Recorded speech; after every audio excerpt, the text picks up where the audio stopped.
I'd like to welcome you tonight.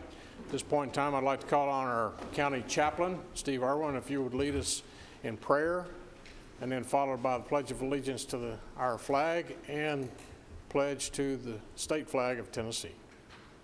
Commissioner Irwin, you're recognized. Let's bow our heads. Loving Heavenly Father, we come to you this hour asking for your blessing and help as we gather tonight. We pray for guidance in matters at hand and ask that you would clearly show us how to conduct our work with a spirit of joy and enthusiasm. Bless the people in attendance here and at home. We ask this in your blessed name. Amen. I pledge allegiance to the flag of the United States of America and to the republic for which it stands, one nation, under God, indivisible, with liberty and justice for all. White stars, field of blue, God keep them strong and ever true. It is with pride and love we salute the flag of Tennessee.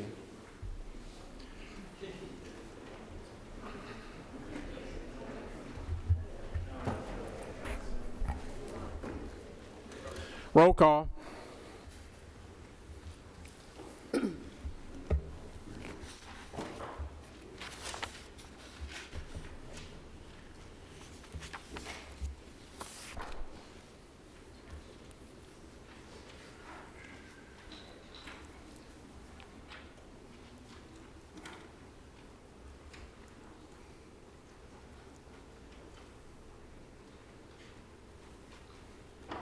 Go.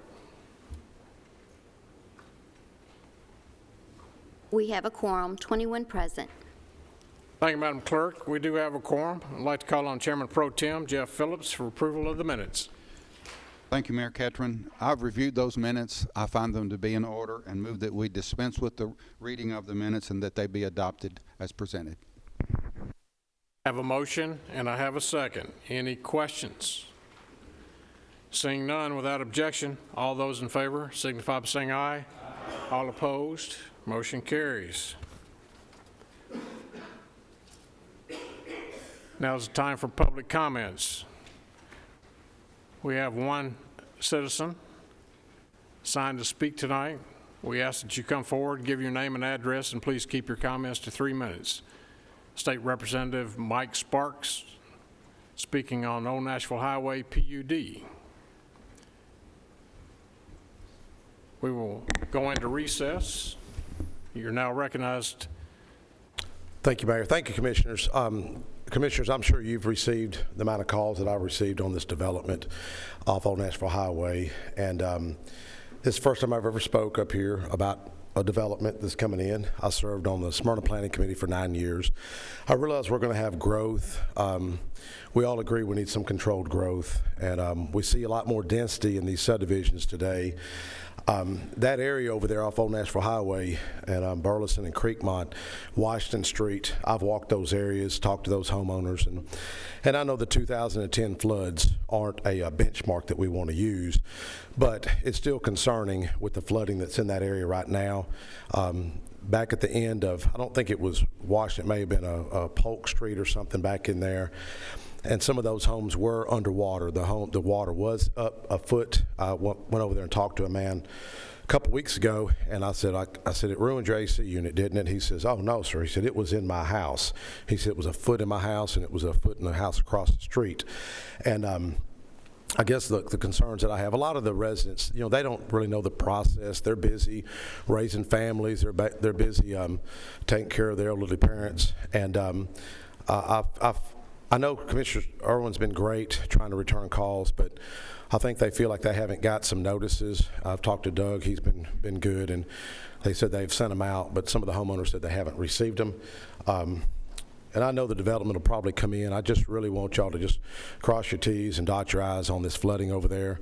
I talked to Consolidated today, and an engineer told me, he said, you know, we can fix drainage, or we can fix the drainage, or we can fix utilities. He said, but you can't fix flooding. And I've seen the flooding happen over there, and we've seen what happened in 2010. And I'm not trying to use scare tactics. I just really, I'm a little concerned with the density A lot of those homes are brick, and I just hope the developer maybe may consider backing off the density, add a little bit more detention, a little bit more green space. And I appreciate the good questions that were asked by Commissioner Phillips and others about the turning lanes up front at Washington. And looks like it'd be a good development, but the drainage is a serious concern for these homeowners, and the sewer capacity with that step system, with that much density. Those lots, many of them aren't but 55 feet wide, and I don't think Lake Forest and Laverne. I think the width of those lots, I think they're a minimum of 10,000 square feet, where these minimums may be 6,800 square feet. So I'm just asking you to reconsider on the density and some of the add a little bit more hardy plank and brick rather than the vinyl. And I know there's several homeowners here, but I'd just like y'all to really just look at this development. And I wouldn't be here if I didn't get the amount of calls that I've received. So thank you, Commissioners. Thank you, Mayor. Thank you, Commissioner. Yes, sir. My name is Marty Shaw, and I've been hired by some constituents in the area, and they've asked me to make a few comments. All right. You're limited to 3 minutes. I hope I can get it within 3 minutes. Yes, sir. And could you give us your address also? Yes, my name is Marty Shaw. My address is P.O. Box 680716 in Franklin, Tennessee. All right. And you represent constituents or? Constituents. All right.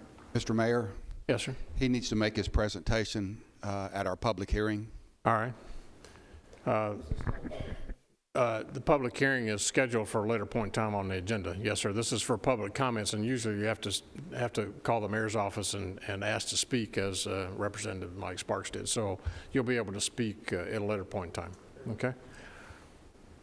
This gentleman is also representing a number of people in that area, and instead of a whole lot of folks getting up, I would suggest that we give him a little extra time to make his Why presentation. don't we get to the public hearing? Duly noted. Okay, members, we'll call the commission back into order. We'll move to item number G. I'd like to call on Commissioner Reed, if you come forward for our elections and confirmations. You're recognized in the well. Chairman. Commissioners, you will find on your iPad a listing of notaries. These were also sent out to you earlier. Mr. Chairman, I move to confirm the appointment of these individuals as Rutherford County notaries. I have a motion and a second. Are there any questions? Without objection, all those in favor signify by saying aye. Aye. All opposed, motion carries. Daring wishes to confirm Anthony Scales for Agriculture Advisory Board. Mr. Chairman, I so move. A motion and a second. Any questions? Without objection, all those in favor signify by saying aye. Aye. All opposed, motion carries. Daring wishes to confirm judicial commissioners Casey Leonard, Cantana Arnold, Amanda Mathis, and Mr. Chairman, I so move. I have a motion and a second. Any questions? Seeing none, without objection, all those in favor signify by saying aye. Aye. All opposed, motion carries. Daring wishes to confirm Phil Griffin to the Public Building Authority Board. Mr. Chairman, I so move. I have a motion and a second. Are there any questions? Without objection, all those in favor signify by saying aye. Aye. All opposed, motion carries. Mr. Chairman, I wish to announce 2 vacancies for Public Building Authority Board, and I wish to announce 1 vacancy for the Beer Board alternate. Thank you, Mr. Chairman. Oh, you're welcome. Now, members, we move on to item H, resolution to approve the consent agenda. Chairman Pro Tem Phillips, you're recognized. As we look at this, members, I'm going to request that we bump item number 2.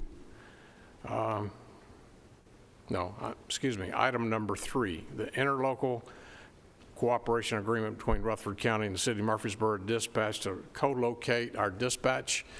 Members, since the last time this came through Public Safety, Mr. Chairman, there have been several discussions back and forth between our county attorney, city attorney, and of course, those all involved. There was languages even being changed yesterday. I don't feel comfortable in moving forward until I know that the citizens of Rutherford County are protected in this co-location movement. So I would request without objection, if someone, Mr. Phillips, if you would make that motion to bump item number 3, and then we'll continue on. Thank you, Mayor Ketron. I move that the consent agenda be adopted as presented with the exception of item number 3, and it be removed for further discussion. Have a motion and a second. Any questions? Yes, sir. You recognize, Commissioner Normally, P. when we bump something off the consent agenda, we actually look at it during the budget this same day. I'm understanding you to mean that you want this bumped off of the agenda totally for today. Is that correct?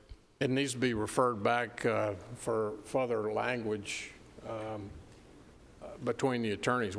I don't feel comfortable in the language that I saw as late as today.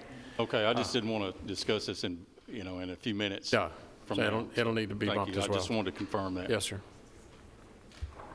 Any other discussion on that? Commissioner Allen? I just need some clarification about the resolution that Deputy the Mayor Sandlin just handed out. We had one on our desk regarding the pilots, and it's K1C. This is labeled H6, and that would be under the consent agenda, and there's no H6 on our iPad. So I'm just curious to know, was this intended to be part of the consent agenda or not?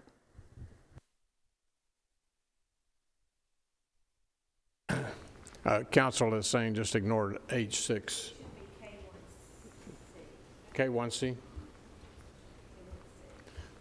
Members understand that? It should be K1C, so just ignore the H6. It's a clerical error. Chairman, Yes. will the interlocal agreement come back to the public safety?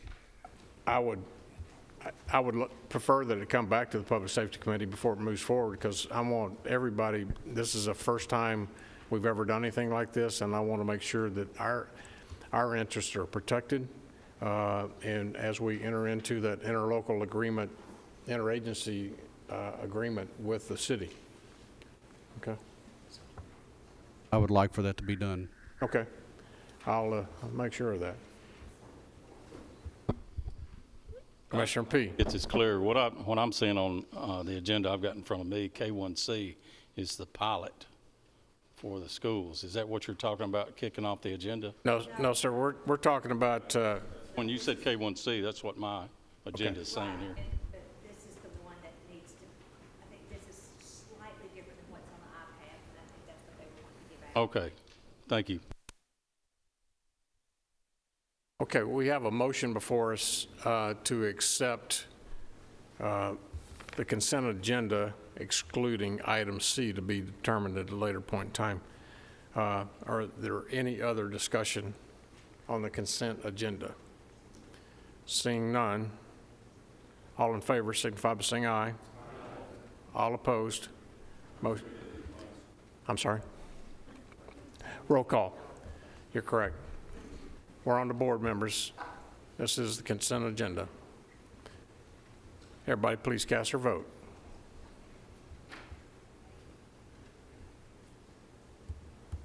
Anyone that did not vote and wishes to vote, or anyone who would like to change your vote, you may do so now. Record the vote, Madam Clerk. 21 yes, motion passes. Motion passes.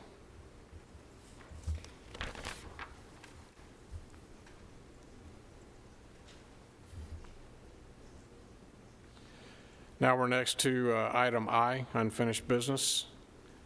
We have no unfinished business at this time. It is not 6:30, so we'll continue on. Our public hearing is scheduled for 6:30, so we still have about 15 minutes for the public hearing. We'll move on to reports by standing committees.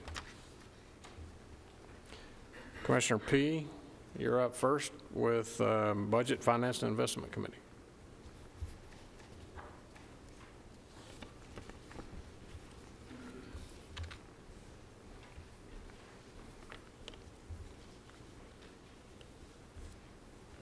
Good evening and Happy New Year for everybody. First thing that we've got on our agenda is a Resolution K1A. Be it resolved by the Rutherford County Board of Commissioners that the general fund be amended as follows. This is for pause, an increased expenditure for building improvement of $30,000 and a decrease in unassigned fund balance of $30,000 for a roof for the pause building. Resolved this 16th day of January 2020. Mr. Chairman, I so move. Have a motion. Is there a second? We have a second. Any discussion or questions? Members, you're on the board. Please cast your vote.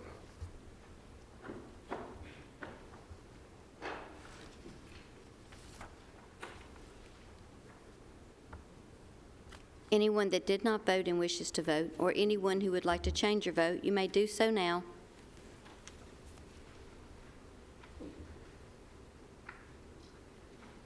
Madam Clerk, record the vote. 21 yes, motion passes. Motion passes. Commissioner P. Item K1B, be it resolved by the Rutherford County Board of Commissioners that the Ambulance Service Fund be amended as follows. Increased expenditures for motor vehicles, $63,000. Decrease assigned fund balance of $63,000. Resolved this 16th day of January 2020. Mr. Chairman, I so move. And this is for a van for the convalescents part of their business. Have a motion and I have a second. Any discussion or questions? Seeing none, you're on the board. Please cast your vote.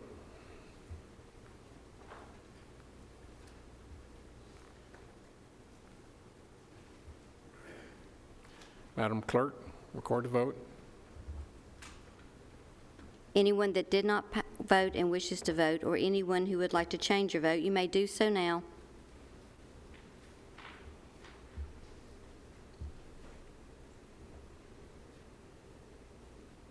Motion passes. 20 yes, motion passes. Okay, the next item that's on the agenda is not actually anything we'll be taking a vote on, but it's a resolution to support public school pilot payments in the Industrial Development Board lease agreements. And what the intent of this was, and I don't have a motion for you tonight, was to give the other commissioners that hadn't heard this or seen this the opportunity to look at another alternate method of raising revenues to help us with our debts, building the schools. And having said that, as I said, the intent all along was for the commissioners that hadn't seen this, Budget's seen it, Public Works has seen it, is to let you people that are not on those two committees get an idea of this alternate method of raising taxes, you might say. But anyway, having said that, I'd like to suspend the rules to ask Doug Beaudry to come up to make a quick explanation of that. And I think we probably got time to do that if we get a second to suspend the rules. Have a motion and a second to suspend the rules. Without objection, we'll move into recess to allow Mr. Beaudry to come up and give an explanation as to this issue on the agenda. Mr. Beaudry, mind coming up? You're recognized in the wheel, sir. Good evening. Good evening. Back during the budget time when we were preparing the budget, of course, had a property tax increase. One thing that was vocalized several times was, like Commissioner P said, was let's look at different ways of raising revenue besides property tax. Of course, Commissioner Cooge and his committee have been studying that. Mr. Spurlock and I took that to heart, and of course, we started looking and met with several times with the committee. We also met with our state delegation on the educational capital project bill that's now going up at the state. And another thing that we did was we met in November, Mr. Spurlock and I, with the County Industrial Development Board to speak to them about a best practice that Williamson and Hamilton County IDBs are already doing. And I'd like to say, too, I cannot speak more highly of our Industrial Development Board. They're very open to this.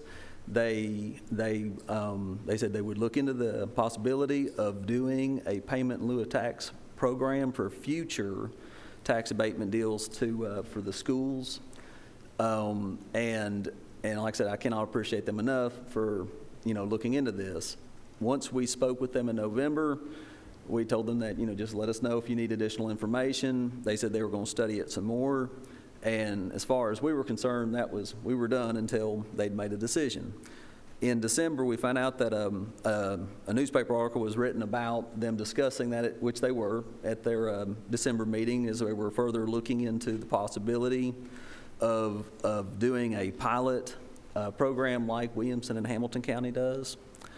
And once that was in the newspaper, of course, we had numerous calls about that and questions. So that's why I'm here tonight, is to give you gentlemen and ladies more information about a potential pilot program. And basically, what this is, in Hamilton, Williamson County, when their industrial development boards do tax abatements for economic development, and tax abatements are a very useful tool in economic development toolbox to attract good-paying jobs in a community. Of course, besides tax abatements, there's other things that attracts businesses to a community, like a good school system, a skilled workforce, good infrastructure.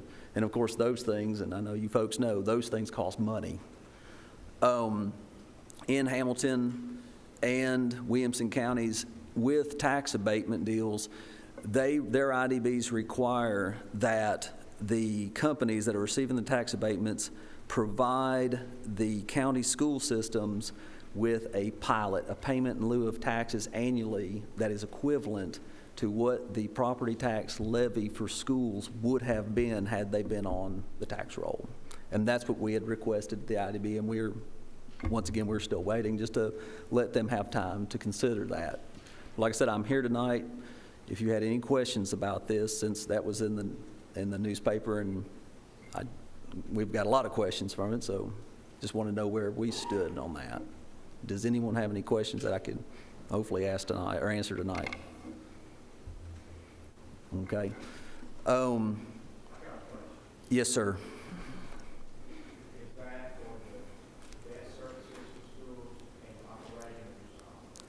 What we had requested was for them to do is they would do a payment in lieu of taxes that would be equivalent to the tax levy that the commission currently has in the general purpose school fund and the educational capital project fund. That would help us with that $17 million operating budgeted deficit that we have.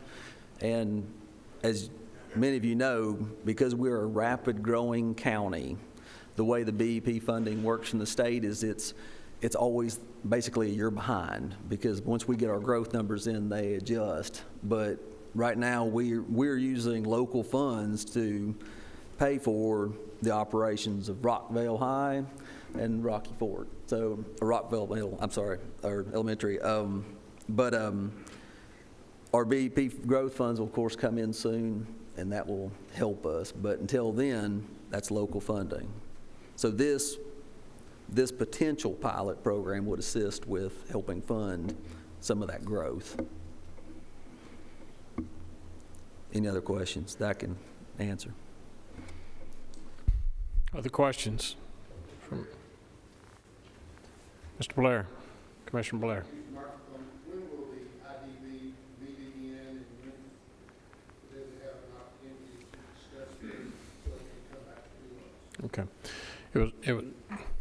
It was my understanding in talking to the IDB attorney, Mr. Sumner Boland, and the president of IDB late this afternoon, they have a meeting set for February 2nd, I believe, and they would like to defer to bring this before their entire board at that point in time. But they're going to hire someone, I guess, to crunch the numbers and look at, that issue.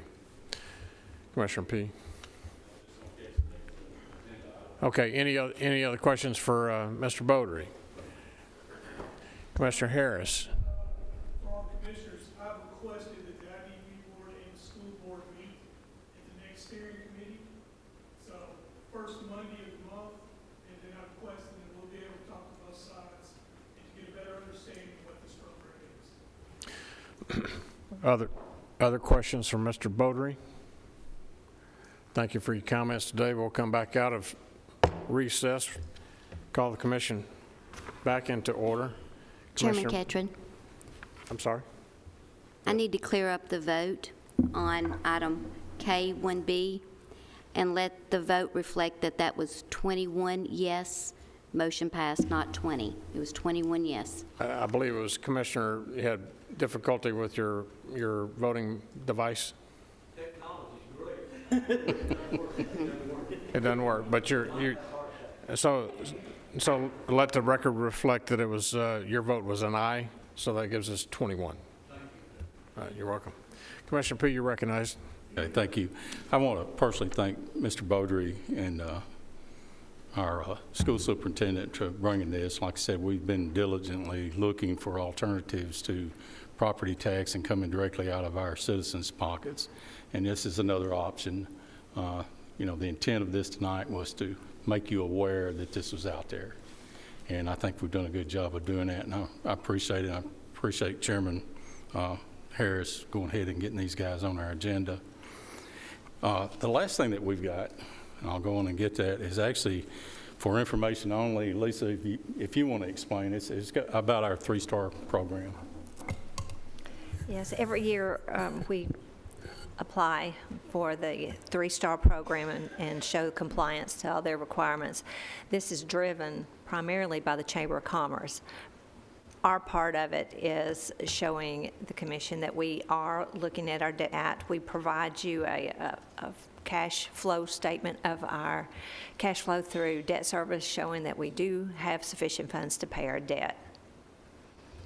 Another part of it is that we do review our debt management policy and procedures. We had no changes to that, but it is out there for y'all to look at.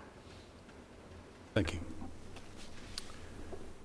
That concludes your report. Thank you, Chairman P. Next, we have the Health and Education Committee report. No report. Property Management Committee, no report. Public Safety Committee, no report. Public Works Planning Committee, no report. Steering Committee. Chairman Harris, you're recognized. Commissioners, we had 2 applicants for Public Building Authority. They got their application in after the steering committee. And Mr. Chairman, I'd like to suspend the rules and to nominate, reappoint. And I want to do it, should I do 2 of them at the same time, or could I do one? Anybody? And I wanted to do both of them. Okay. So I asked for a suspension of rules. I have a motion to suspend the rules and a second. Commissioners, we need to confirm reappointment of Stan Vaught and Jimmy Davis to the Public Building Authority Board. Mr. Chairman, I move. I have a motion to reappoint Stan Vaught and Jimmy Davis to the Public Building Authority. Have a motion and a second. Any questions or objections? All those in favor signify by saying aye. Aye. All opposed, motion carries. Back into session. It is now 6:30-ish. We will now call our public hearing into session. For rezoning request, Mr. DeMasi, you recognize. Yes, Mayor Ketron, thank you, and good evening, Commissioners. Hope everybody's doing well tonight. We have one rezoning application for your consideration tonight. This is for property located along Old Nashville Highway. The applicant is Cliff Smith for CPS Land, LLC. The existing zoning is residential medium density RM. They're asking for a planned unit development for a residential subdivision. Size of the site is about 108 acres. The applicant's proposing to develop what's called Sycamore Grove subdivision on this subject property. The pattern book for this development is included on your iPads and identifies a total of 250 lots with a minimum lot size of 6,800 square feet. Some of those lots are a minimum of 60 feet wide, which is about 91 of them. The remainder would be about 55 foot wide at a minimum. The development would be served by a step system and also with water through CUD. Homes are to be constructed with masonry front exteriors and vinyl siding on the other elevations. The applicant is present. He'll do a more thorough presentation of the pattern book, but if you have questions before then, I'll be more than happy to help you with those. The concept plan does show 2 access points to the property along Old Nashville Highway. There is a 3rd access point to the step system off of Burleson, but that's only for the step system. That's not going to be an access point to the subdivision. There will not be any connection to the subdivision beyond that to Burleson Lane. The applicants have submitted a traffic study that does call for turn lane improvements to both of the access points that are on Old Nashville Highway. Again, you can see that in the pattern book on your iPads as well. Buffering is not required between residential developments. The pattern book does indicate there will be approximately 22 acres of open space in this development, not counting the step system area. Residential PUD applications are required to have a minimum of 10% open space in their developments, with half of that being considered usable as defined in our ordinance, which this application does meet. Performance standards as far as noise, dust, odors, et cetera, would not apply since this is not a commercial development. There were, during the public hearing at the Planning Commission last month, there were several people who did speak during that public hearing. Most of the comments we received, the majority were about drainage of the property. There were other comments about traffic along Old Nashville Highway, as well as the safety of the potential intersections of this development with Washington Boulevard, and also cut-through traffic on Polk Avenue. Again, drainage was a big topic. It's also a big concern for the residents. It's a concern for staff as well, and I would say for the applicants, thirdly. Even if this were to be approved, this is only the first step of the process. If this application were to be approved, then they would have to submit a preliminary plan to our office for the Planning Commission review, which is basically their master plan.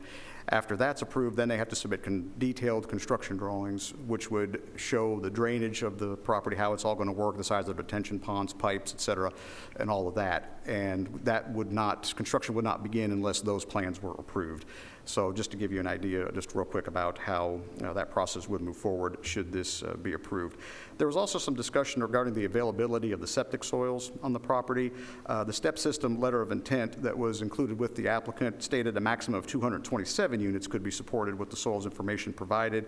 I know the applicant's been working with CUD as far as some of the questions of the soil. A representative from CUD is present here today to help with those concerns, as well as our county engineers here about the drainage. There is some soil and some question about the usability of some of that soil being in a closed depression. Again, that's something they would have to work through if they were to get the maximum number of lots that they would like to get. It wouldn't be more than 250, but it might be a little less than that. Staff can approve administratively, if this is approved, minor amendments to the plan, a small reduction in lots, as long as the road networks and things haven't been changed. But if they were coming back with a complete redesign, road networks changing, access changing, those kind of things, those would have to go back through the zoning process, similar to what we're doing tonight. After further discussion of those comments, the Planning Commission did recommend approval of this by a unanimous vote. So I'll be happy to answer any questions anyone may have. Commissioner Gurley. Yes, I'd like to know why we're moving forward with this to the commission when we've got more lots being proposed than the current soil submitted will support, and also there's question about the submitted soils. So it could get down to 175 or 200 that will support that. You know, that's totally aside from the drainage issues and the traffic issues, et cetera, et cetera. But I just wonder why staff would want to move forward on this and Planning Commission want to move forward on this when, why not get some firm answers from CUD and Farmer, let the developer submit more soils. Let's know what we're voting on. Thank you. Well, yeah, and I can help at least discuss that just briefly. During the Planning Commission meeting, this was discussed at length. And as I stated, the applicant does have additional soils that they're trying to get evaluated right now through CUD. The thought was they weren't really going to be changing any of the road network. If anything, it would just be a small reduction in lots. Again, that's something that can be approved administratively. That doesn't have to go back through the zoning process. But that was the reasoning, I think, that it was moved forward. Other questions from the commissioners for Mr. DeMasi? Commissioner Phillips. Just one. Our only decision-making tonight is to decide whether to change this zoning from residential to a planned unit development. And then the planned unit development would have to be presented to the Planning Commission for approval. They've given a preliminary, but it's not the final. That's correct. So anything that came back before the Planning Commission would have to see the final plat. And I think that answers Commissioner Gurley's question, or at least it should. But our only decision-making tonight is, do we want it to go under residential development, or do we want to go under a planned unit development? And in our experience, my experience as a planning commissioner, the planned unit development gives the county and the citizens of the county much more control over what type of development goes in there. Much more control, and that's the reason the Planning Commission unanimously passed a resolution so that the county would have control over what went in there, and that includes the number of lots and also the drainage issues and also the septic system. And I understand there's been a lot of talk about the type of system that is being planned to go in there. And Doug, you may give some statistics, but I think for the last 20 years we've been approving this type of a step system, and if I'm not mistaken, there's somewhere in the neighborhood of 200 of these systems out there, and every one, in my mind, or in the information that we've received back, has performed flawlessly, and there's been zero complaints about those systems that have gone in. And I understand that's one of the complaints that some of the citizens have out there, is that the step system will smell and other things, and that's anything but accurate as to what our experience has shown us. So I think what we're trying to do tonight is decide whether the development goes just under regular RM or whether we want it a planned unit development. And that's what we're trying to decide tonight. And I know there'll be a lot of objections. We've heard some of those at the Planning Commission, and some of those are objections that I may have if I were live beside some of that. But realistically, as planners and as looking for what's going on in the future, the PUDs, the planned unit developments, is exactly what we should be looking at to get the most use out of our land as we continue to grow and grow and grow and grow. So what our decision making tonight is, if we say no to the planned unit development, it can just be developed as a regular RM. They still have to develop a plan, but it's still going to be developed. So do we want it to be a planned unit development, or do we want it to be just developed under the way it's already zoned? Either way, it's going to be developed. There's going to be houses there.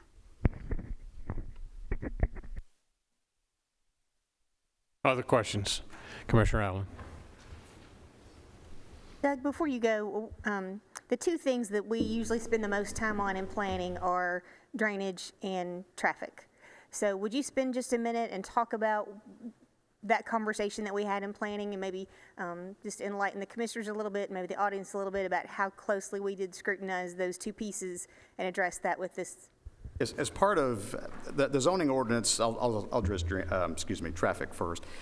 The zoning ordinance has a specific section regarding traffic studies and when we require those things.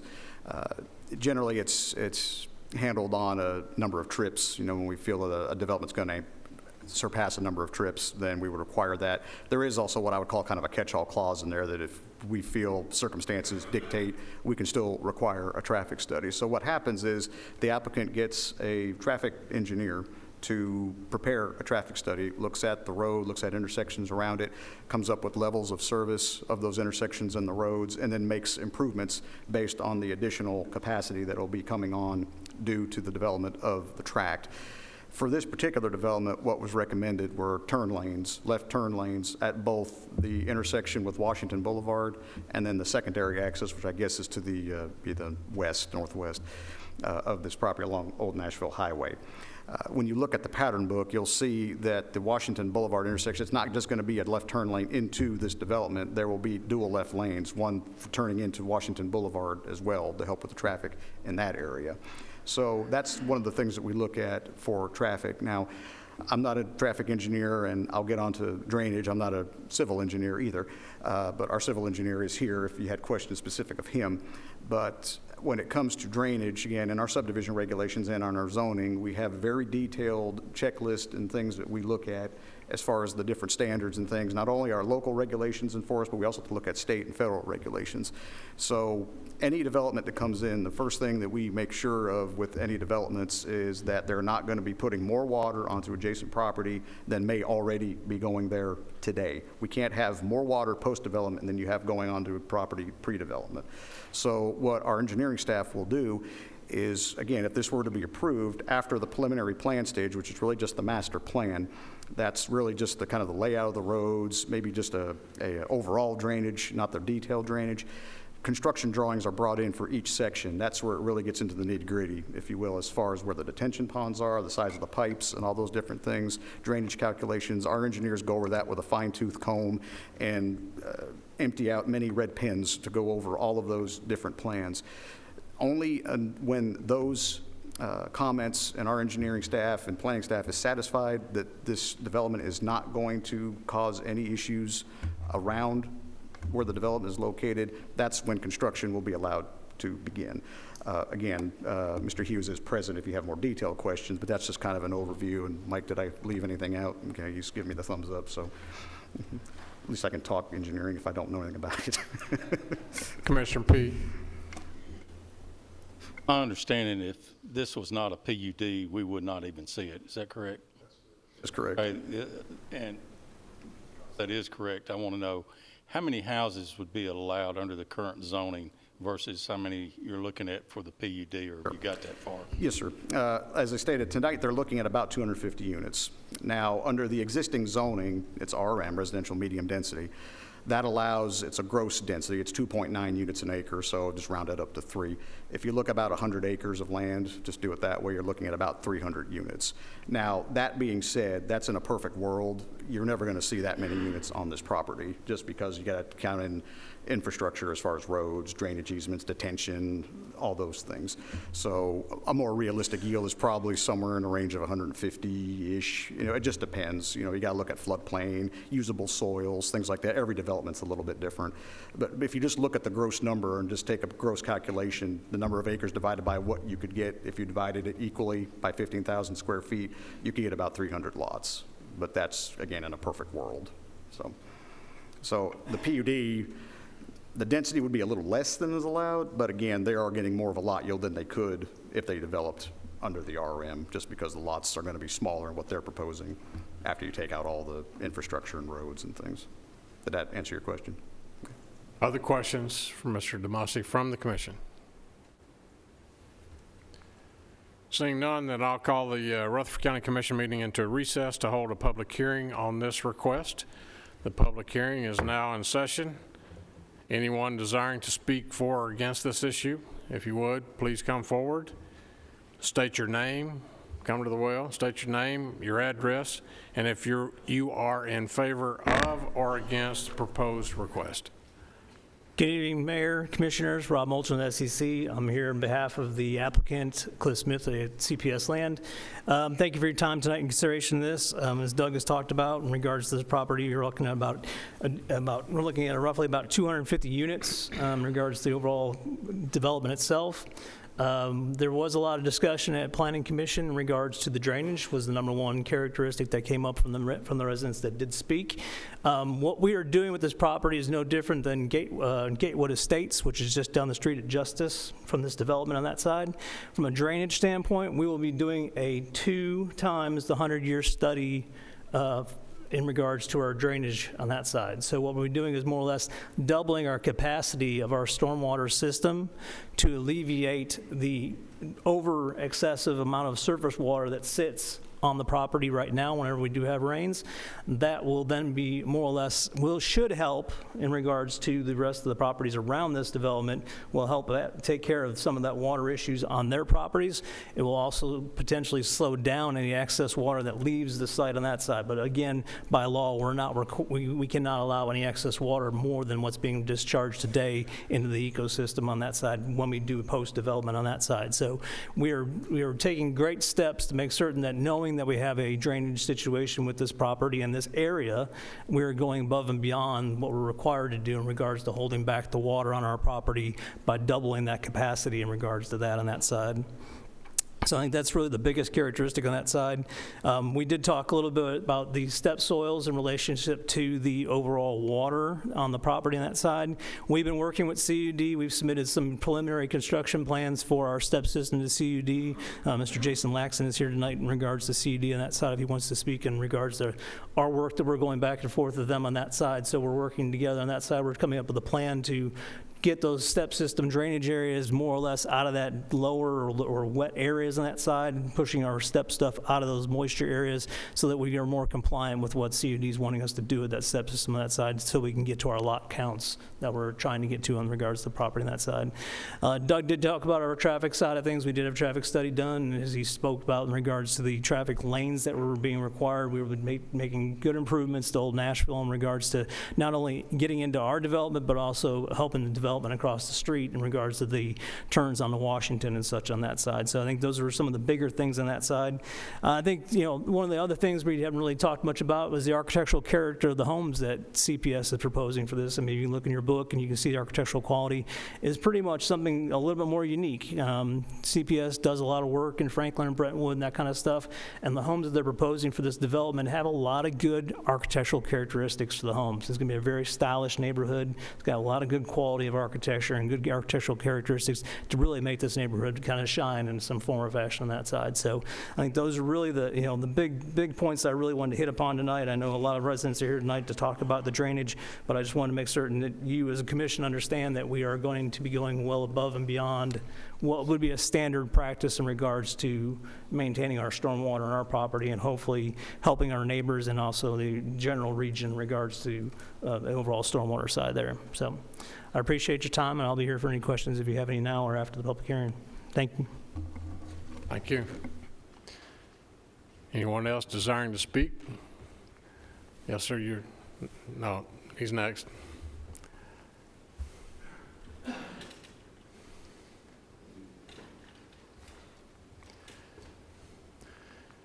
If you go to the well, and please state your name and address again, and if you're for or against the proposed My name is request. Marty Shaw, and I'm a consultant from Franklin, Tennessee. My address is P.O. Box 680716, Franklin.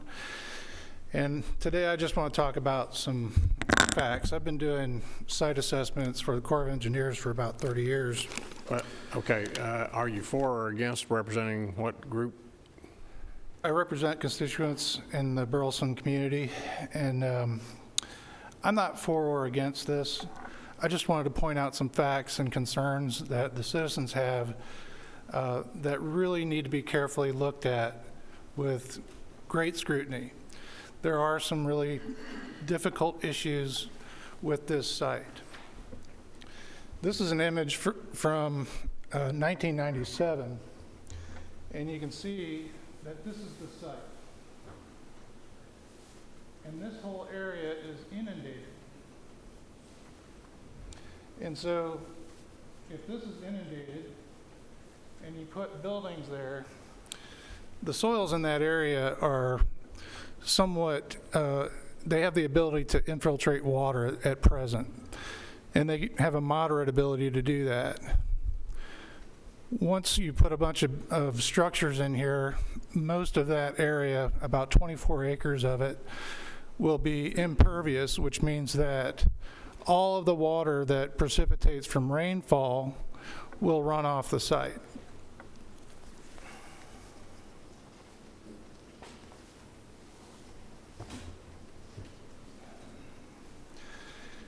Here we have another image from 2010. And you can see that most of that area is flooded. this area is a swamp.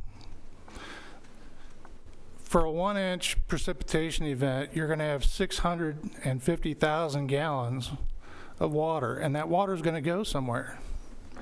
It's going to go to the south and the east, and it will also go to the north.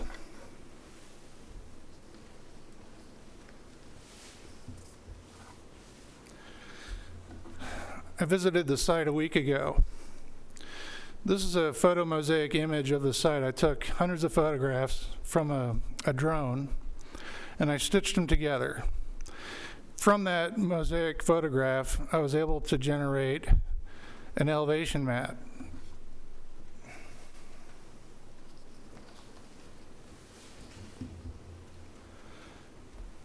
This elevation map shows the site. The areas in red are the highest elevations, and the areas in blue are the lowest elevations.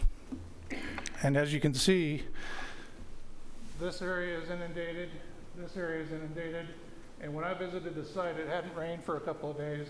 This whole area had water in it. The water flow will be from northeast to southwest. So the areas that are down below here are going to get an extra 600-odd thousand gallons of water every time it rains an inch. That equates to about 350 million gallons a year. So any step system that's inundated like this is going to need to be very rigorous in its construction, and it'll take quite a bit of volume to deal with that kind of rainfall. If it gets overflowed and the system gets overrun, then you will have odors coming out. You will have effluent coming out. You could even have raw sewage coming out. So that's very important to look at.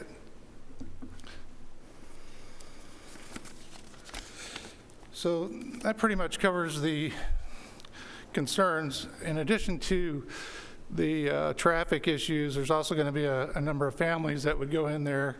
And of course, with that number of families, you're also going to have more pressure on the school system. So these are just things to consider, things to think about, and they are important. And my clients just wanted to be on the public record saying that. Thank you. Thank you, sir. Are there others? No. Are others? Please come forward.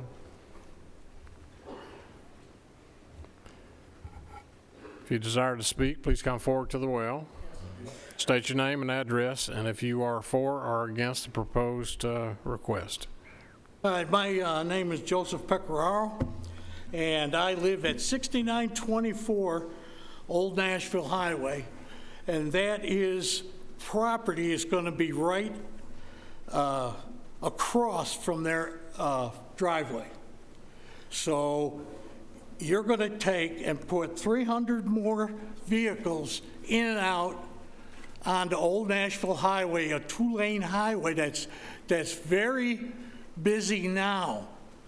You're going to put that much more traffic going up and down, in and out. It's going to be not just certain hours, it'll be all day. Now, the other things that I looked at in this is you're going out onto a 2-lane highway with 300, 400 more cars. That's going to be pretty rough to get up and down Old Nashville Highway. There's no traffic lights. The only traffic light is at it's down a good mile down the one way and all the way to I don't even remember where that one is. And no exit into the road onto this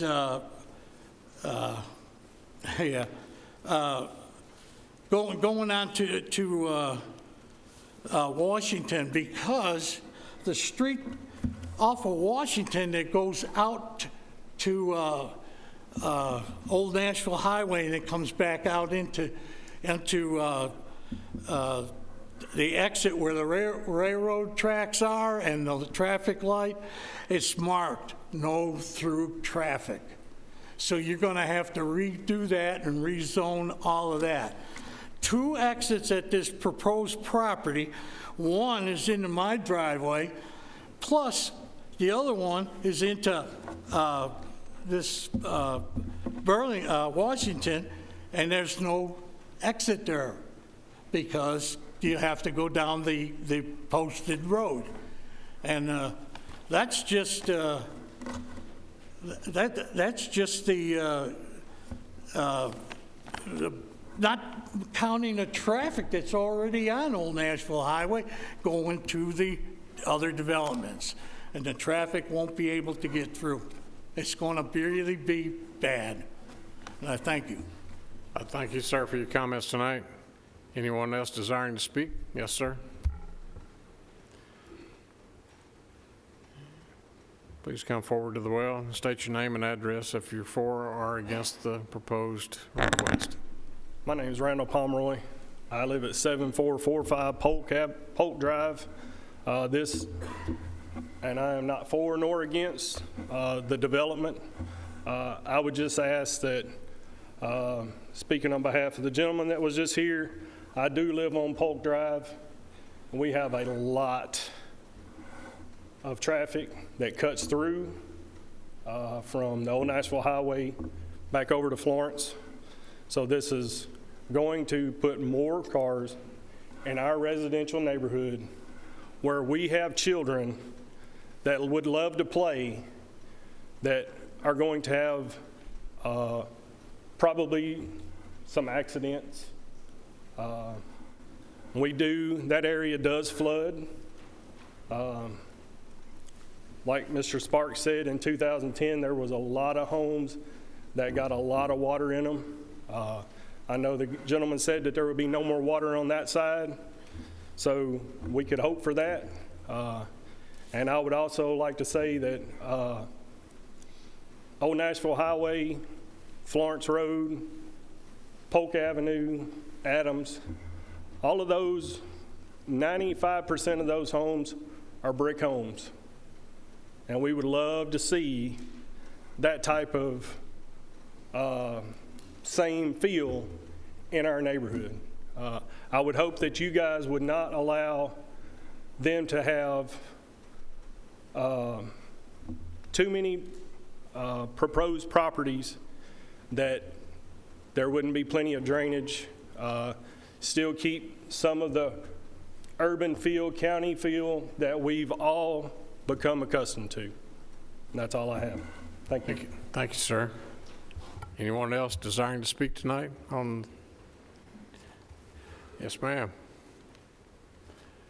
If you would, state your name and address, and if you're for or against the proposed request. My name is Danelle Hicks. I'm at 8030 Sunset Circle. My property backs up to this property. If this is going to be a subdivision, I would much rather it be regulated the way they're proposing to do it versus a whole bunch of houses coming in there. I know my property floods, I know that property floods, but they are trying to work on that. And I really think that if it's going to be a subdivision, let it be more regulated. Thank you, ma'am. Are there others desiring to speak tonight? Yes, sir. Fine. How you doing? Please speak in the microphone. My name's Jeff Templeton. I live at 7524 Burleson Lane. My property backs up to this. We farmed this piece of property for 15 years. We had cattle on it. There ain't probably 2 foot of it I ain't walked. Usually April, May, there'll be standing water on it. It's no place for it to go. You can probably build a 20-acre retention pond, but it's gonna fill up. I'm not for it. Don't want to see it, and I really wish y'all would really consider thinking about it because it's not an area to build a subdivision in. It's too low. All the area around that whole Burleson Lane is low, and you can drive over today and see water standing, and I've seen it 2 feet deep on it. I'm not for it. Thank you. Thank you, sir, for your comments. Anyone else desiring to speak tonight for or against the issue?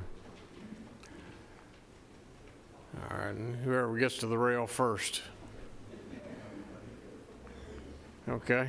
Yes, sir.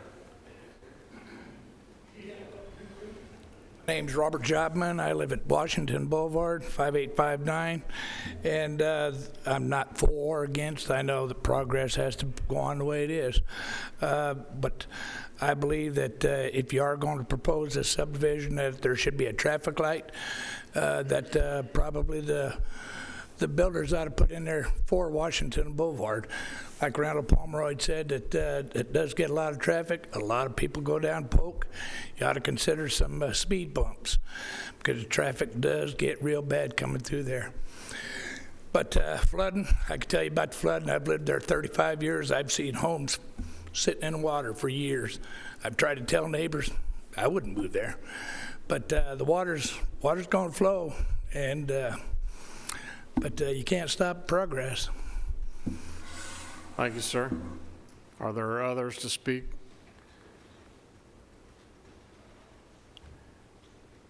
If you would please come forward and state your name and address, and if you're for or against the proposed request.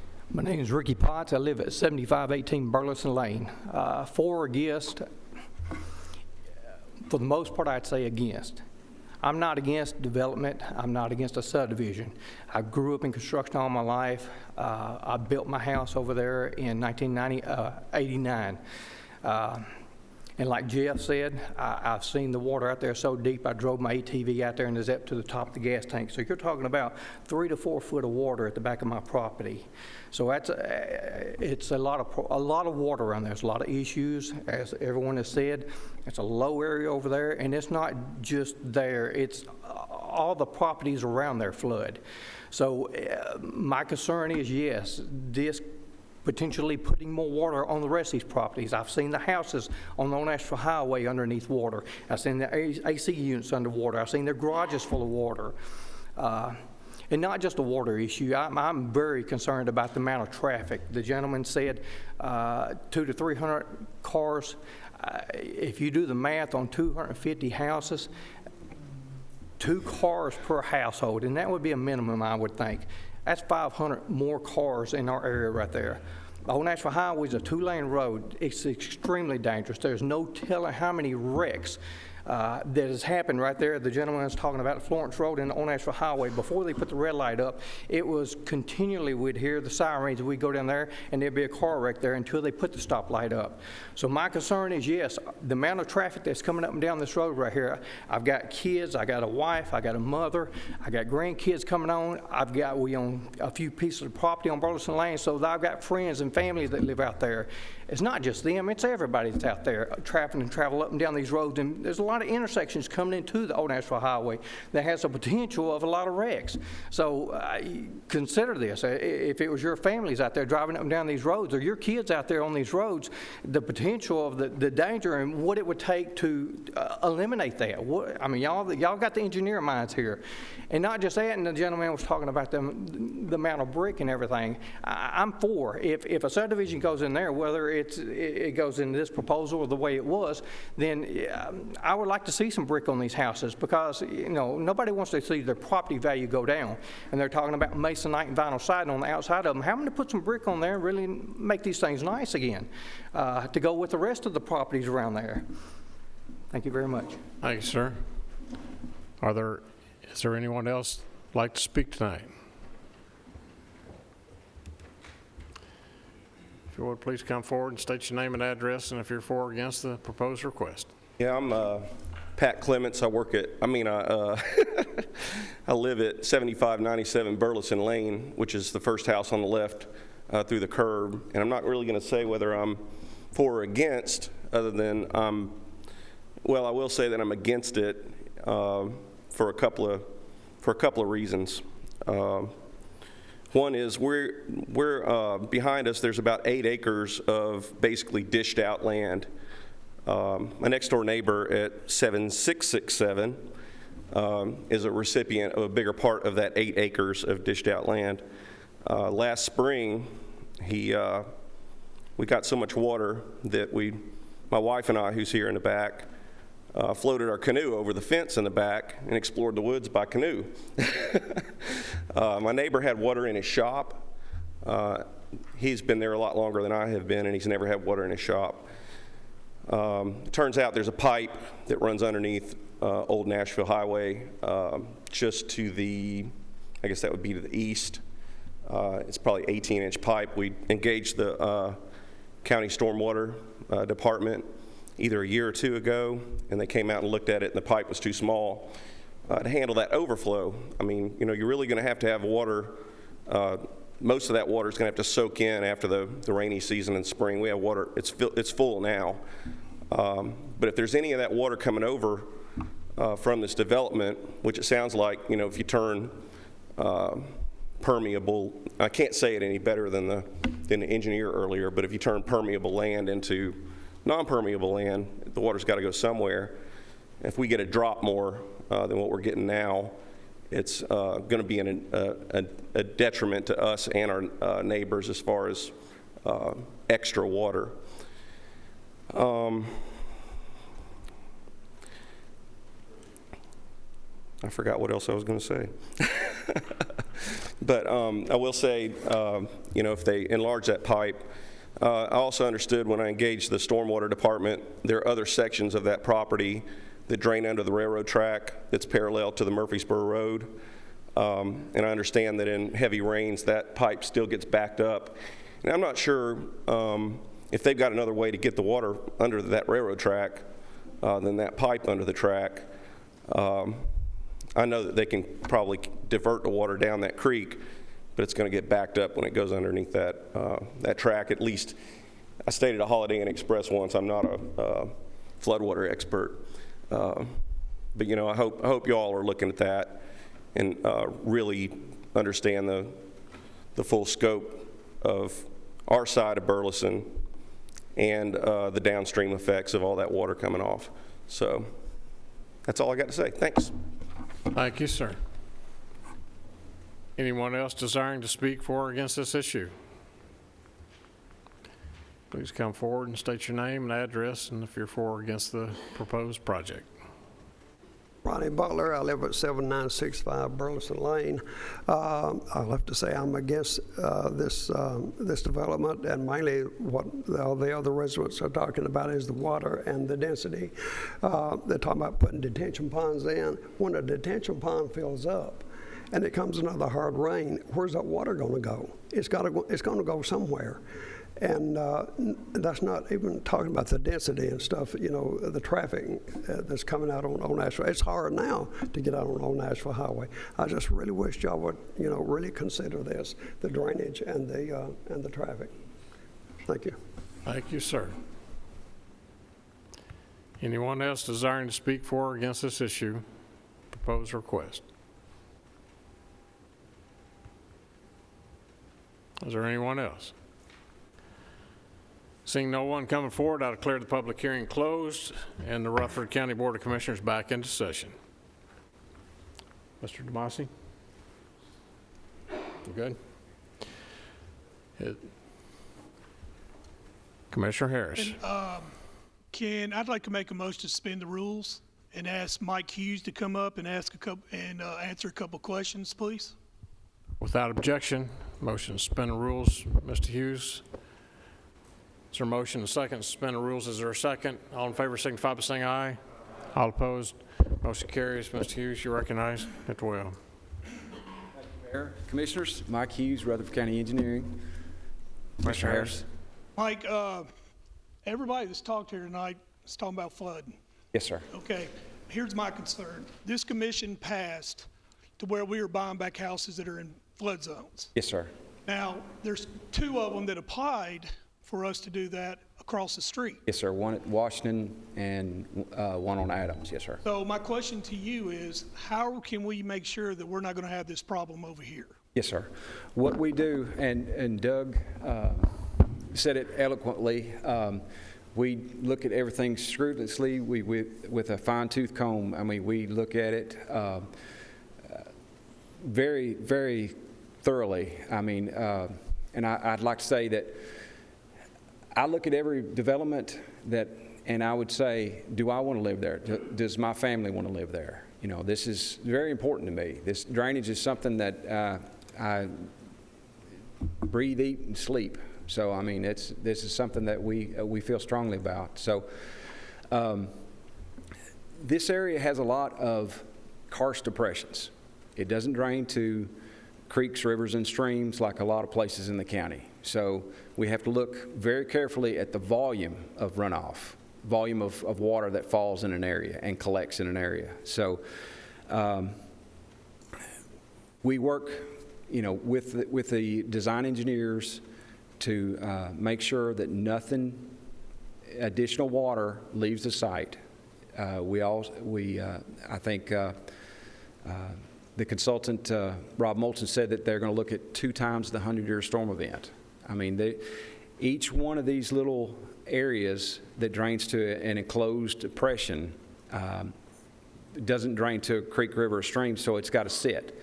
And it was mentioned several times, you've got this additional impervious area that doesn't allow the water to soak in, so it's got to collect somewhere. So that's what we're going to be evaluating very closely. Each one of these little depressions is like a small watershed. You know, what is the condition of the land now? You know, it's mostly pasture, farmland. And when it comes back into residential subdivision, you know, you're looking at a substantial amount of increase in impervious area. So that water can't soak in, it's got to collect somewhere, and we've got to hold it back. Each 100-year storm event is a little bit under 8 inches of rainfall in a 24-hour period. So you're looking at 16 inches of rainfall in essentially 24 to 48 hours. That's a tremendous volume of water that we're going to be collecting. The rains that we had this spring, we had, I believe it was over 13 inches of rainfall, but that was all over February, this past February 2019. So that was a historic amount. Typically, in February, we'll see about 4 inches of rainfall. And like I said, we had about over 13 inches of rainfall. Each one of these basins that they're designing will have to collect a substantial amount more than that and hold it back, and so it doesn't impact the neighbors adjacent to this property. So if this was developed as a PUD or as its current zone of residential medium density, it would go through the same scrutiny. You know, if you didn't change the zoning at all, I would still use a box of red pens and go through line by line all the calculations to make sure that it's not impacting the neighbors. And like I said, would my family live there? Would I live there? You know, that's what I think when I look at a set of plans. I'm sorry, I tend to ramble sometimes, but it's a passionate issue for me that I look very closely at stormwater. And I don't want to apply for any more FEMA buyouts. I mean, that's what we're trying to guard against. We don't want this to happen again. We don't want families to be flooded out. Commissioner P. Couple of questions, and I think Commissioner Harris hit the nail on the head. You know, if we're building subdivisions, then we're going to have to buy them out. You know, there's a serious problem there. But one of the problems with the ones that we bought out was the FEMA flood maps. And it was pointed out that the FEMA flood maps had not covered the area that we were talking about. Right. And that's what you use to do your calculations with. No, sir. That's one of the things that we look at. Yes, sir. Okay, one of the things, but that is part of it. Yes, sir. My question is, has this been mapped out by the FEMA flood maps? It shows up as Zone X is outside of the FEMA flood zone. So it was mapped or it was not? It was mapped, but it did not show in a floodplain, which... okay, you answered my question. Yes, sir. Now, a couple of comments. That gentleman that farms, when I was on planning 12 years ago, and I had somebody like that walk up and tell me this is what they've seen and what they've observed over the years, I tend to listen. Yes, sir. And that's somebody that you need to have in your back pocket if whatever happens with this development. But my last question to you is this. If we allow this PUD or any development there, is there any way we can help the drainage issues that these surrounding areas and that have? Can we make a positive impact by okaying this as a PUD versus not okaying it as a PUD and letting it go to a regular development? You know, give me the pros and cons of Yes, that. sir. Right. But I want to help these people out here. And Right. I don't want to put another subdivision out there that's going to add to the problem. Right. Well, like I said, they're going to oversize their, it'll be what's called a retention area. There's not going to be, more likely, I don't know the design yet, but more likely not have an outfall. It's just going to be an oversized basin to collect the water to allow it to infiltrate into the ground. And it's going to be 2 times the 100-year storm event. So what they're trying to do is to oversize the development. So what they'll do is each one of these basins that they're looking at, they'll evaluate it, like I said, what goes to this basin, how high does the water come right now when it's a pasture and surrounding property around it. When they develop it, you know, it's going to change. How high is the water going to get? They can't allow that water to rise, that elevation of that water to rise anymore. So when they're oversizing this by, you know, 2 times the 100-year storm event, they're essentially helping the adjacent properties could drain to this area as well. So the areas that are in that basin, you know, what I'm saying, each little sinkhole has a basin that drains to it, doesn't have a creek, river, or stream to drain to. So it's each little bowl. We're going to look at each little bowl, if that helps a little bit. So you're saying it could help? Yes, sir. It could help, and we won't let it impact them any worse than it's happened now. Does it make any difference whether it's PUD or regular division? No, sir. I would scrutinize this if it were a conventional septic system subdivision with larger lots spread out, not on a step system. We would scrutinize it the same. Commissioner Cush. Thank you. Can we turn to page 9 of the book?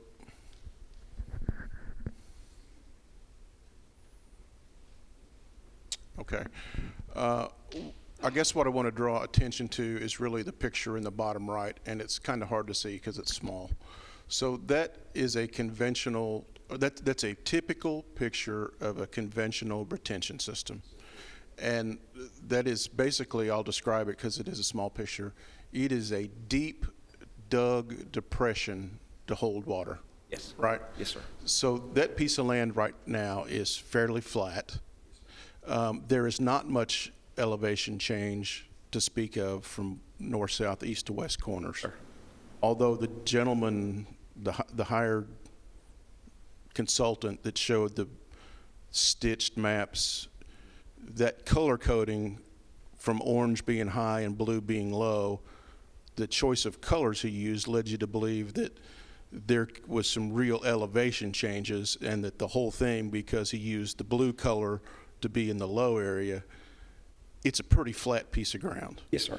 All right. So, but to answer Commissioner P's question, 2 large ponds are proposed on this site in the bottom right-hand corner and the top left-hand corner.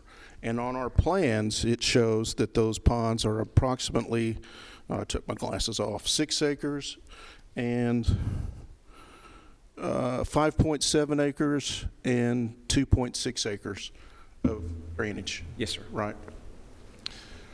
So, again, to help the neighbors, which is what we want to do, we could alleviate some of their issues by having this deep hole in the corner. Yes, sir. But there's a limit to how deep you can go. You go Right. too deep, you hit the groundwater level, and you essentially have a pond that holds water. So we have to look at, that's one of the things we'll have to look at.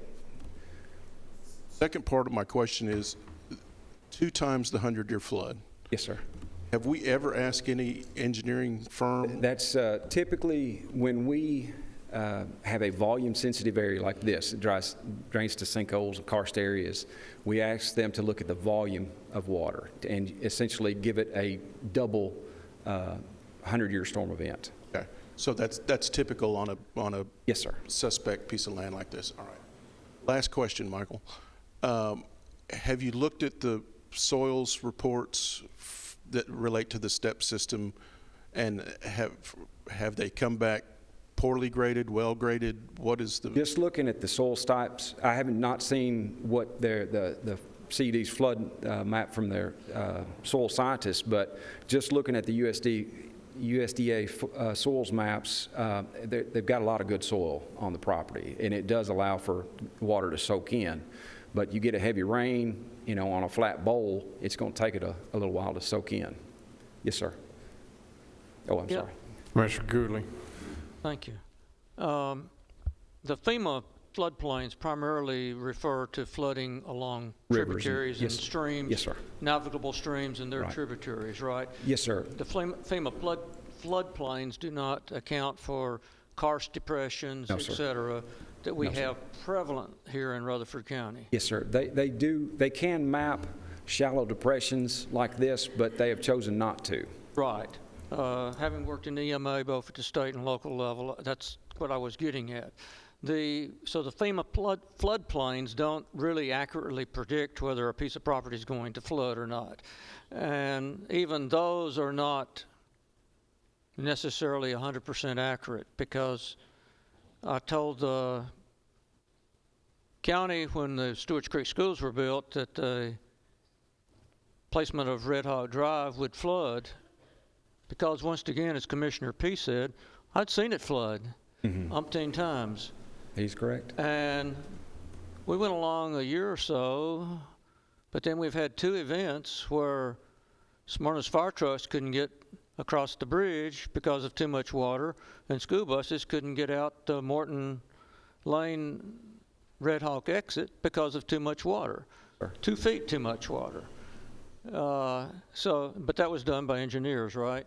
Yes, sir. And Right. being an Right. engineer, I'm not Right. faulting engineers. I'm just trying to say that engineering calculations are based on certain presumptions and models and so on that you hope are accurate, but they're not always accurate. Right. Yes, sir. And, around here, we have karst that, I've seen karst that the water actually comes back up through. Absolutely. And so these karst depressive phenomenon that we have here are very troublesome. I just wonder, has there been any deep core drilling or anything to determine? Because I think when the school board drilled out the property out at Amelville Road in '96, they ran into karst system. That's the reason we didn't buy the property. You run into caves. So that's very prevalent. I'm just kind of Yes, sir. cautious about this. I was looking on the website to see if there were any dye tracings to test water going in where it comes out, and I yet to see any, but I could. There is a dye trace off to the northwest, a sinkhole just northwest of the property on the end of Misty Lane. There's a sinkhole at the end of Misty Lane. They put some dye in there. Let me see if I can track that.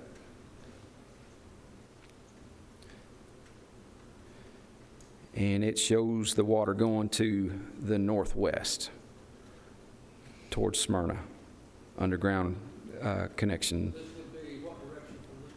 It would be going, looks like the dye trace at the end of that adjacent property is going northwest.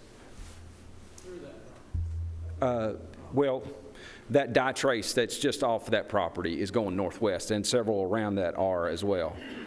So we have water flowing, and generally in that direction. Yes, sir. Underground aquifer flow. Yes, sir. So, but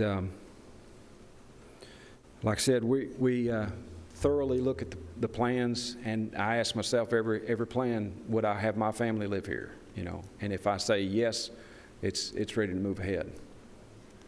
But this is just the beginning stage. We haven't seen any construction plans. We haven't seen any calculations or anything like that. This is just for the rezoning of the property. Are there other questions for Mr. Hughes at this point? Other questions? Thank you, Mr. Hughes. Thank you. I'll call the Board of Commissioners back into session. Now, we'll be voting on the motion for the rezoning request. Mr. Demasi, Mr. Rather, clarification, questions? Oh, he's made the motion for approval. Is that correct? Or, okay. Don't have a motion. He's made the presentation on the request. Now, I believe Commissioner Phillips, I want clarity on this. Commissioner Phillips, I think you were very clear in what the vote is for tonight is on the rezoning. Is that correct, Commissioner Phillips?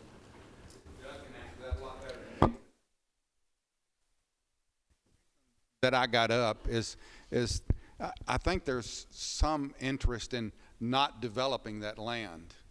And to me, that's not even an option. It's whether it's going to be developed under residential medium density or a PUD. Residential medium density would not come before this body. It would just go before the Planning Commission to be approved. Of course, there'd be a lot that went into that as well. But a PUD comes before this body to approve rezoning, and the Planning Commission has recommended that rezoning. And my point was to make that we have more control over the types of homes and the type of development that goes in there under a PUD. Just like I think it was Mr. Potts that said we don't want vinyl homes, and in my mind, under a residential medium density, that's what could go in there without anyone objecting. What will go in this one, if I know the Planning Commission, and I think I do, because I've served on that thing for almost 30 years, is that the Planning Commission will not let them develop it unless there is a high percentage of hardy board, brick, or rock. And I'll go on record as saying I'll see that at least that's discussed. And this commissioner will not vote for anything less than 50%, okay? So all in all, what I was trying to say is that a PUD we have some control over: curbs and gutters, sidewalks, the type of amenities that go into that development, the type of buildings that go in that development. Residential medium density, we have little control over other than the size of the lot. And of course, all of the other things are pretty much common. All of the development needs that goes in there as it relates to draining. And I think any engineer, anyone, even the gentleman that got up a little earlier, will say that this is a piece of property that has issues. But I'm saying if our population doubles over the next 30 to 40 years, most every piece of property that we'll be looking at will have issues. And all of the property that's zoned residential medium density can be developed. I personally prefer that we have more control over that with a PUD. Safety issues, and I'm on board with you guys. Traffic is a problem. It's a big, big, big problem, and it will get even bigger. But that's not something that we decide on here tonight. How do we address that? I don't think we can. So what we have a decision to make is it going to be developed under residential medium density, or is it going to be developed under a PUD? And that's the only point that I was trying to make tonight. The thought of it not being developed, I don't think is a question that could even be raised. Oh, you've heard that explanation, Commissioner Rather. The years I served on the Board of Zoning Appeals, and I think I've said this before, most of the complaints were water, traffic, and welcome to Rutherford County. That's what we're going to have. there's not a person out there that if I didn't live there, I would be sitting where you are, and I would have been up here tonight saying the same thing. And I do not believe there's a commissioner sitting in this room that's not very sensitive to everything you said and listened to everything you said.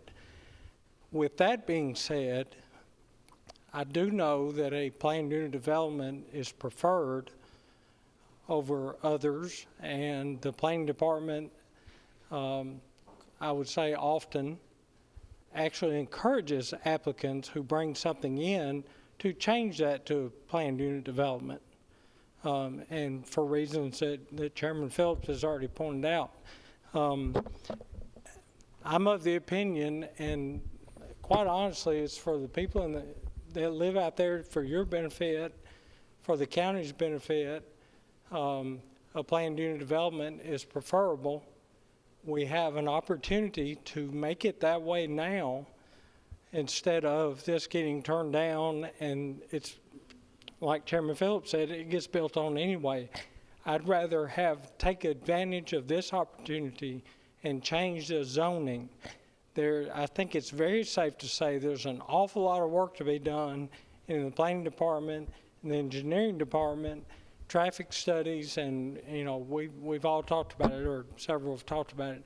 There's an awful lot of work that has to be done, and I'm kind of confident that the picture of it you see today is going to change when that work begins.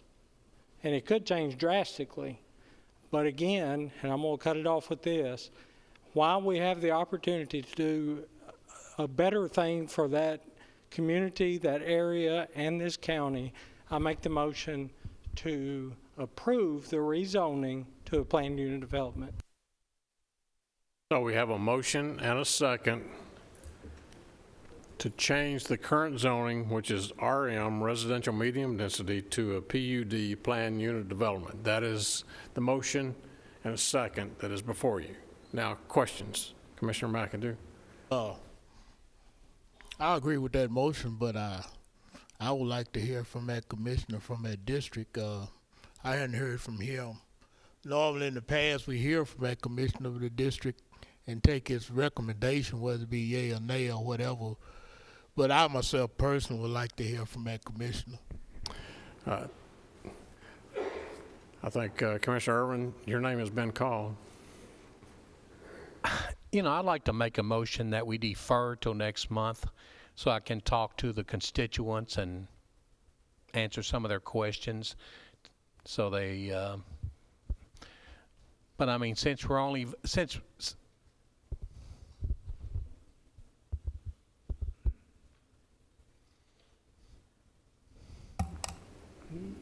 we have a motion and a second before us, we'll have to deal with that, or you need to be convincing to get them to retract that motion.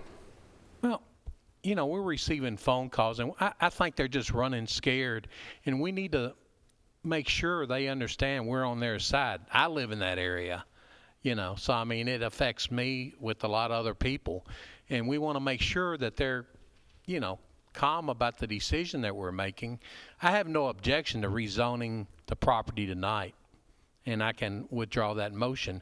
But when it comes down to the vote, we need about 30 days from tonight to meet with these people and calm them down. I've already talked with the developer, and he agrees we'll meet with them one-on-one, whatever we have to do to make sure that they are at ease with the decision that we're about to make.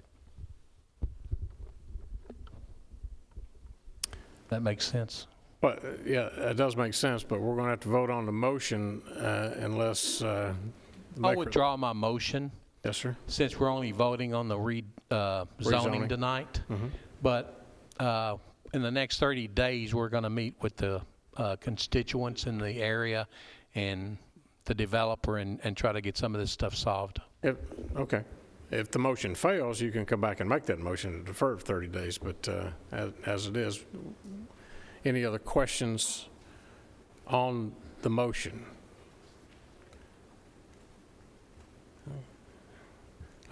We'll be at Commissioner Rather. Mr. Chairman, that being Mr. Irvin's district, I don't worry.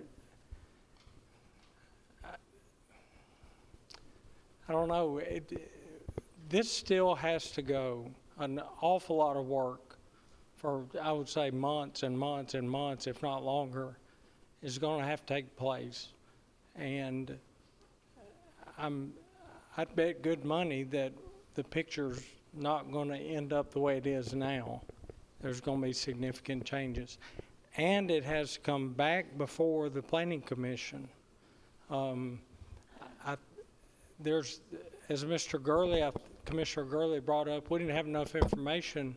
We don't to approve this development, but we're not here to approve the development. We're here to approve a zoning request only. And again, it goes back before the Planning Commission after it gets beat up quite a bit, and I'm sure the Planning Commission will beat up on it a little more. Mr. Commissioner Irwin, if you want me to retract my motion, I'll be more than happy to do so. But again, we're just changing the zoning, and I think, again, while we have the opportunity to do so, again, we're not approving any of these plans, just the zoning. I think this is a good opportunity to take advantage of that.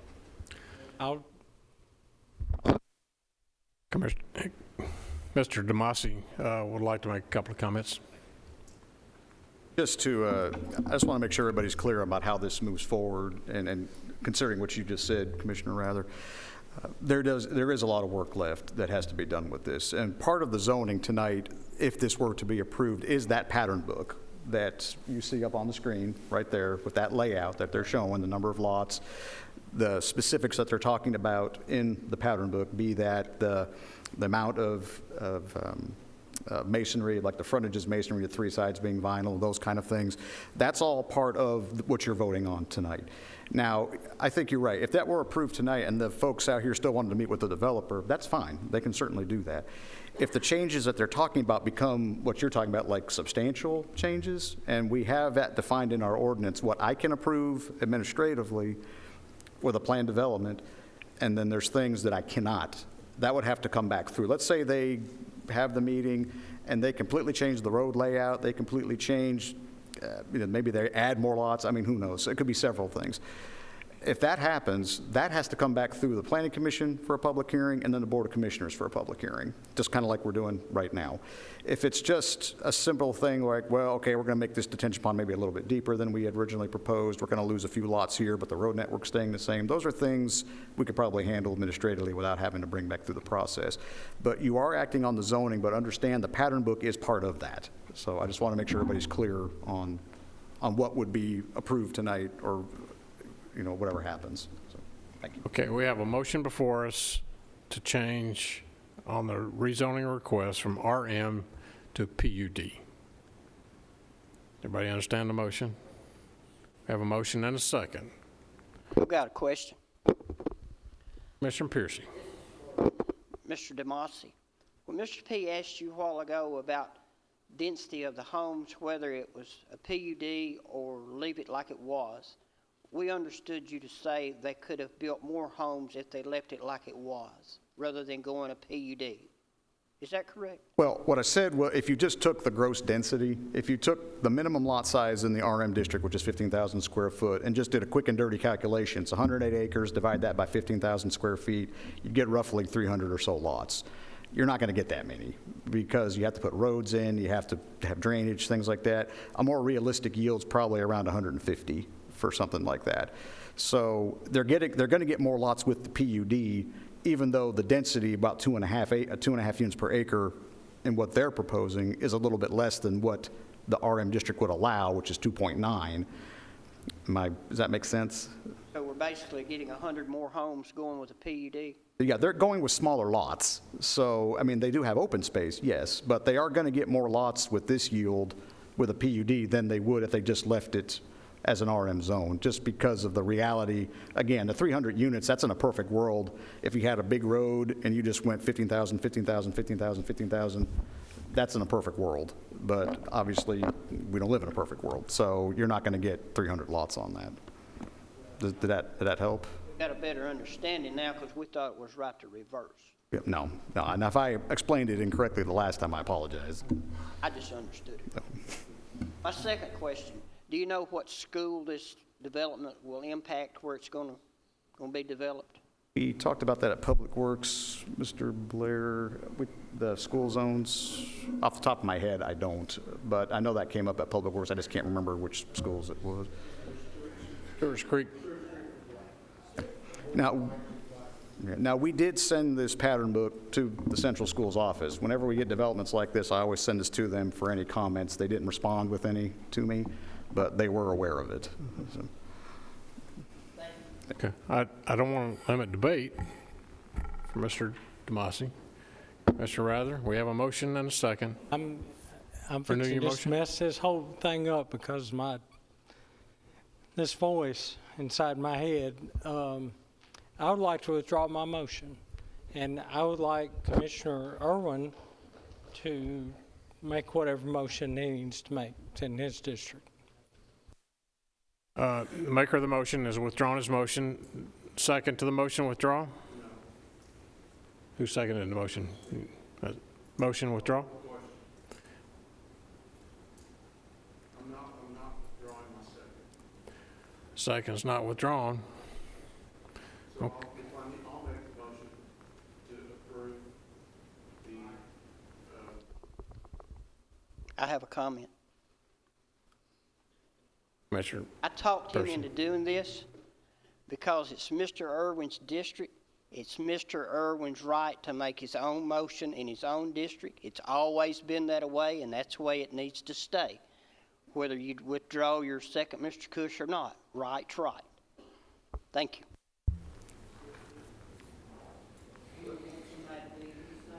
Okay. I'm just curious as to what's going to change. All right. All right. Back to you, Mr. Cush.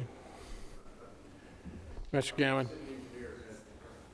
And I feel the same way, and if he does that motion, I'll second it. What? No, we're back on the motion. We're not going to get into more motions on top of each other. We're back on the motion. You stand with your second. I will withdraw my second. You withdraw your second. The motion, the second's been withdrawn, and so back to the motion has been withdrawn. Now the chair will entertain a motion. Commissioner Irvin, please stand. Since we're only voting on the redistricting tonight, I vote for the approval to go ahead. I vote to go ahead with the rezoning of the property as it was once, on the PUD. So your motion is to take it from residential medium density, RN, to the planned unit development, PUD. Yeah. Have a motion and a second. Discussion.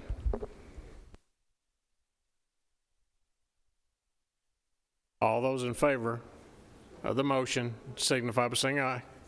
I've had a request to go on the board. Members, you'll be on the board. Please cast your vote.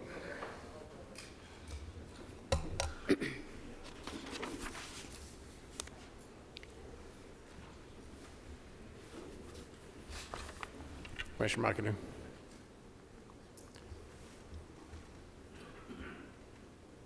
Anyone that did not vote and wishes to vote, or anyone that would like to change your vote, you may do so now. Record the vote, Madam Clerk. 21 yes, motion passes. Motion passes. Thank you, Mr. Demasi. Chairman, before Commissioner Phillips. Doug and Mike leave, as chairman of the Planning Commission, I would like for this community to be involved in the process as it comes forward, to be able to ask questions. When this thing is presented for its final approval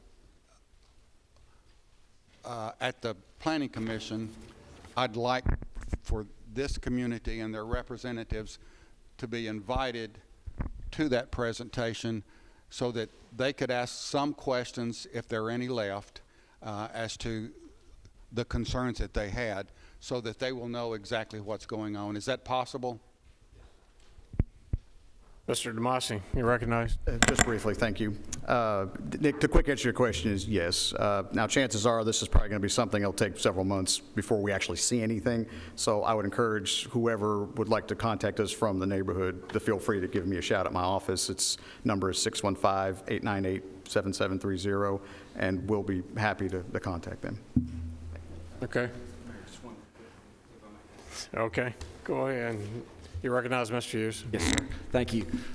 You will be seeing at least 2 that I can think of planned developments that have to come back through here because they have been revised so much that it has to come back through this body. So you will be seeing in the coming months of at least 2 that you previously approved. The designs did not work out, and they've had to change significantly that Doug was talking about that you'll have to come back. So there's at least 2 that I know of. So just as a surety. Thank you, Mr. Hughes. Commissioner Phillips, thank you for that invitation for the citizens to be involved. As chairman of the Planning Commission, that means a lot, I'm sure, to them to be involved, because that's how we make things work and make things better within our communities for future residents and the one that are existing out there. Members, before us, we have next on the agenda, we have statements and announcements. Mr. P. Guess what? Had a country ham and pancake breakfast this Saturday, the 18th, from 6 to 10 out at Kittrell. We'd love to have you Kittrell come Volunteer Fire Department, best country ham and red-eye gravy. Please show up if you feel desire for salt in your diet. Or pancakes and the sweetness, okay, salt and sweet, right? Other statements and announcements. Anything else coming before us? Seeing none, other business. Any other business come before us? Commissioner Stevens. Thank you, Mr. Chairman. Just a cleanup measure that item 3 on the consent agenda of interlocal cooperation agreement. We probably ought to do a motion to refer that back to public safety so it's not just left hanging on our agenda. So I'll make a motion that we refer that item back to the Public Safety Committee. Okay, probably that's in order.